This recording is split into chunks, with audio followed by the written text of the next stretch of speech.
बलूचिस्तान के 2200 लोग गायब हैं। किसी को पता भी नहीं है कि उन्हें कहां रखा गया है, वह जिंदा भी हैं या नहीं। बलूच मौजूदा पाकिस्तान में खुद को अलग थलग महसूस कर रहे हैं, जैसे कि वह अपने ही देश में कोई विदेशी या आतंकवादी हो। मीडिया भी उनसे अनगिनत सवाल करता है और पाकिस्तान के राजनेता और नौकरशाह उनसे बात तक नहीं करते। हर गुजरते दिन के साथ बलूच लोगों में निराशा की भावना और भी ज्यादा गहरी होती जा रही है। नमस्कार, मैं हूँ रिया माला और आप देख रहे हैं न्यूज टुडे राष्ट्रीय। पाकिस्तान का हर प्रांत एक निश्चित भाषा समूह से जुड़ा है। पंजाबी बोलने वालों के लिए पंजाब, सिंधियों के लिए सिंध, बलूचों के लिए बलूचिस्तान और उत्तर पश्चिमी सीमा पश्तूनों का प्रांत है। बलूचिस्तान में पश्तून, सिराकी और सिंधियों की भी अच्छी खासी संख्या है। बलूचों ने पाकिस्तान के अस्तित्व में आने के मात्र एक दिन बाद ही यानी 15 अगस्त 1947 को ही अपनी स्वतंत्रता की घोषणा कर दी थी। तब की कलात विधानसभा के दोनों सदनों ने पाकिस्तान के साथ बलूचिस्तान के विलय को अस्वीकार कर दिया था। हालांकि बाद में कलात के राजा खान को जबरन पाकिस्तान ने विलय पत्र पर हस्ताक्षर करने के लिए मजबूर कर दिया, जिसके बाद बलूचिस्तान में खूनी आंदोलन शुरू हो गया। इस्लामाबाद में इन दिनों बलूच अपने गायब हुए करीबियों की फ्रेम की हुई तस्वीरें लेकर सड़कों पर डटे हुए हैं। बलूच इस उम्मीद के साथ आया है कि पाकिस्तान के राजनेता और नौकरशाह उनकी बात सुनेंगे और बलूचिस्तान से गायब हुए उन 2200 लोगों को वापस कर देंगे, जिनमें उनके पिता, पति या फिर भाई शामिल हैं। बलूच राजनीतिक कार्यकर्ता मेहरांग बलूच के नेतृत्व में इस्लामाबाद की सड़कों पर हजारों बलूच गायब हुए उन 2200 लोगों की जानकारी मांग रहे हैं। इस्लामाबाद की सड़कें इन दिनों बलूच महिलाओं और उनके बच्चों से भरी हुई हैं।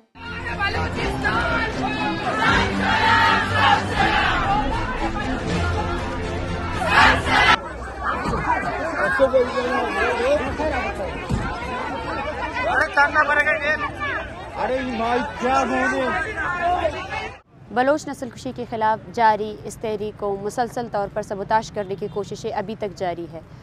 वज़ीर आज़म साहब की धमकी आवेज़ रवैये के बाद इस्लामाबाद पुलिस का रवैया उसी की तरह है। वो लोग जो इस कैंप की मदद कर रहे हैं, वो लोग जिनको ये अंदाज़ा है कि यहाँ पे औरतें और बच्चे जो पूरे बलूचिस्तान से आ रहे हैं, जिनकी तादाद दिन ब दिन बढ़ती जा रही है, उनके लिए जगह कम पड़ गई है, उनको हरासा किया जाता है, उनकी प्रोफाइलिंग की जाती है। चारों तरफ कैमरे लगाने के बावजूद हमें ये कहा जाता है कि इस्लामाबाद आपका नहीं है। बार बार हमें यही पैगाम दिया जाता है कि हमारे पुरअमन एहतजाज से रियासत को सबसे बड़ा ख़तरा लाहिक है। अब वक्त आ गया है कि अमली तौर पर पूरी आवाम, ये पाकिस्तान की आवाम, इस रियासत को ये पैगाम दे कि अपने आइन को लागू करो, अपने आइन को इज़्ज़त दो, अपने आइन की कदर करो। आप इस मुल्क के, इस स्टेट के वज़ीर आज़म हो और आपने जिस आइन का ओथ लिया है, आप उसी को ही लागू करो और इस तहरीक का साथ दें। इस तहरीक से जुड़े हुए हर फर्द को, आज ये तहरीक शायद अपने 40वें दिन में गुज़र चुकी है और आज हमारे पास तकरीबन 100 से ज़ायद ख़ानदान है जो इस तहरीक के हमरा हैं, लेकिन इस तहरीक को पूरे पाकिस्तान की हिमायत हासिल है। हम आप सबसे गुजारिश करते हैं कि हमारी तहरीक की मदद करें और इस्लामाबाद इंतज़ामिया को भी हम ये बार बार कहना चाहते हैं कि कोऑपरेशन के नाम पर हमारी हरासगी, हमारी प्रोफाइलिंग बंद कर दी जाए। हमें आपसे कोई कोऑपरेशन नहीं चाहिए। हम बारह कह चुके हैं कि हमारी और आपकी कोई कन्फ्रंटेशन नहीं है। हम यहाँ आए हैं अपना एहतजाज रिकॉर्ड कराने के लिए। हमें बार बार हरासा करके, तंग करके हमारे हौसलों को पस्त करने की नाकाम कोशिशें बंद कर दें। बलूच कड़कड़ाती ठंड के मौसम में खुले आसमान के नीचे सोने को मजबूर है, जहां पाकिस्तान के कार्यवाहक प्रधानमंत्री उन पर लाठीचार्ज को ही सही ठहराते हैं और उन्हें दुश्मन देश का एजेंट बताते हैं।